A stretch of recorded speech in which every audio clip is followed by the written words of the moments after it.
Hey, what's up guys? Thanks for stopping by the channel. So for this video, we're going to be checking out some spectacular timepieces to come from the Canadian micro brand Alanti watches. Now the owner Al is actually a specialist at sourcing natural stone dials, including the one on the wrist, which is an iron Taggerai, and I also have a few others in the hand that include a red Taggerai, which is very rare, and an Abalone shell dial, which really sparkles in the sunlight. Now what really impressed me about these particular watches is their ergonomics, how it complements the dial, and the price point where you can purchase most of his watches for under 1,000 Canadian dollars. And for me, that's an absolute no-brainer if you're looking for a natural stone dial timepiece. So why don't we flip the camera around now, and you guys can take a close-up look at some of these amazing Alanti watches in the studio.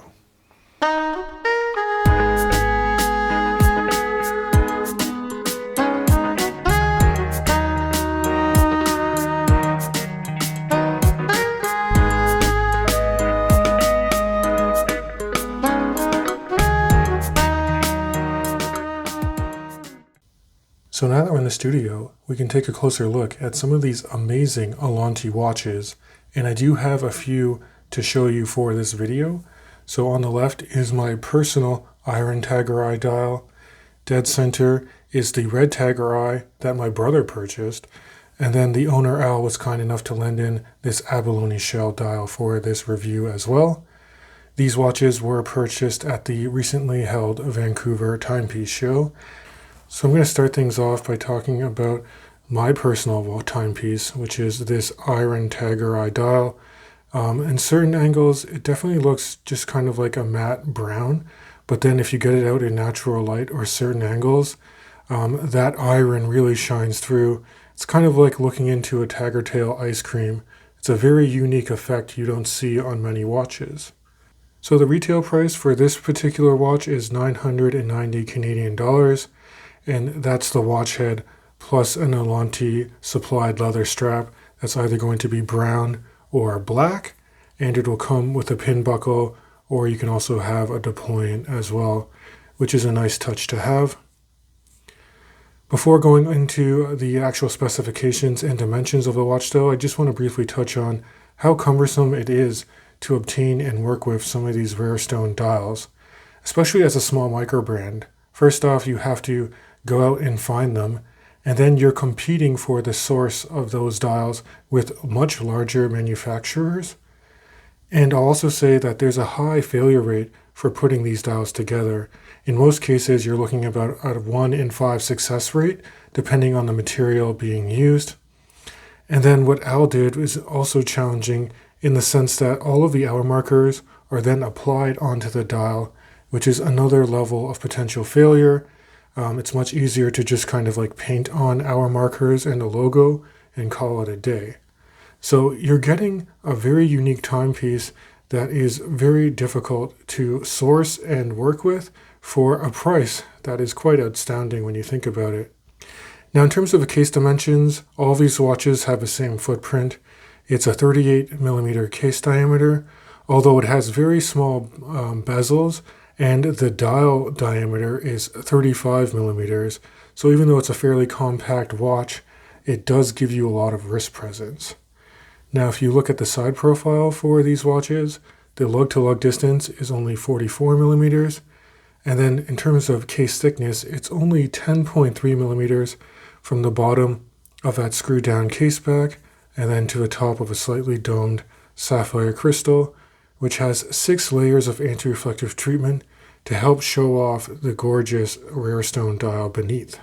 Now between the lugs is an even 20 millimeters, which is very nice because not only do you get a good strap, but it's very easy to accessorize with multiple strap options.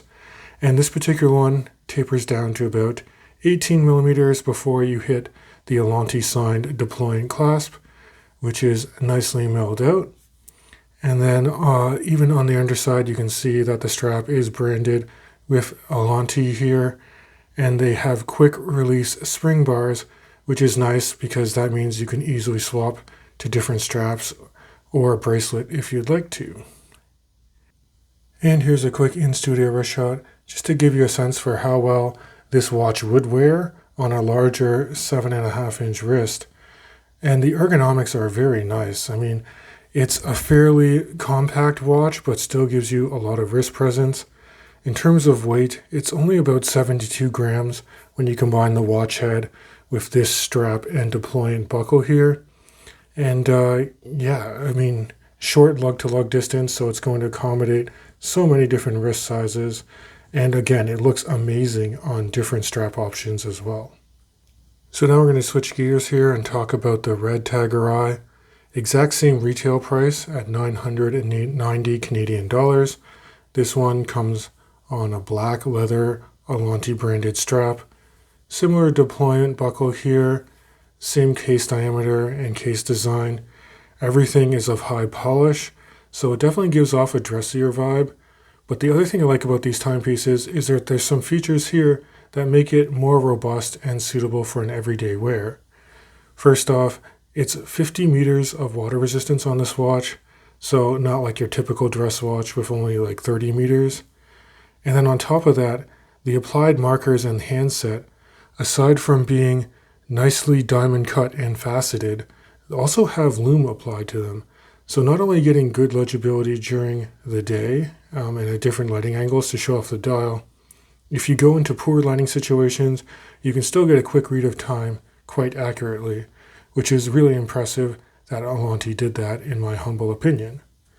Now this particular red Tiger Eye is a deeply saturated red, and even though it's quite subtle, there's some like darker, almost black banding that can go propagate through the dial, depending on if you have it in natural light or not. And it's absolutely gorgeous. I was kind of jealous my brother picked up this one, but red is his favorite color, so it actually made a lot of sense. And last but not least, we also have this Abalone shell dial from Alanti watches. The retail price for this one is actually a little bit less. It's only 890 Canadian dollars. It will come shipped on a similar leather strap as the other brands. I just threw this one on a rubber sailcloth strap from Strapsco because I do think the dark navy blue really complements just the different hues of blue on the dial of this Abalone shell. Now this particular dial is probably the most dynamic of the bunch. It really does give you like a soap bubble iridescent effect like you would find on Abalone shell on the seashore. But you still get decent legibility. Those diamond cut markers, as well as having lume applied, really does help give you a decent read of time as well as orientation, even though you're going to be spending most of it looking at the gorgeous dial itself. Now the movements inside of all these watches is also going to be the same. They're running a Miyota 9 series movement, so all of these are no date, but if you went with a date, it would be a 9015. Currently, this is a premium Miyota 9039. All of them are keeping very good time within 5 or 6 seconds a day per my eye. And the crown itself to operate the movement is actually just a push-pull crown. And it's only 5.4 millimeters in terms of crown diameter, but it is branded with an Alanti A logo and nicely knurled, easy to actually wind up the watch even with gloved hands. And it's a fairly thin movement, so that case profile is really kept down, and it really does lend itself to excellent ergonomics. And for me, I consider these watches kind of like dress/everyday timepieces, and I can easily see myself owning multiple variations of these watches. Now, if I was going to offer some minor areas for improvement, I will say that while the strap is very good quality, it's quite stiff, and it does require a bit of a break-in period. And also, no matter what dial you get, you're getting a very generic black or brown strap. It would be kind of cool if they tried to color match the straps more to the particular dial that you purchase. Alternatively, it would also be really nice if they could potentially consider generating an OEM bracelet to accompany this watch. I think I'd pay a little bit more money to get this watch on a bracelet. And outside of that, I will say that the case finishing is all done in high polish, And personally, I would have liked to see it maybe broken up a little with some brushing maybe on the sides of the case. But that's going to wrap up this review of these Alanti watches. As always, I'd love to know your guys' thoughts in the comments section of the video. What do you think about this Canadian micro brand, and would you consider picking one up?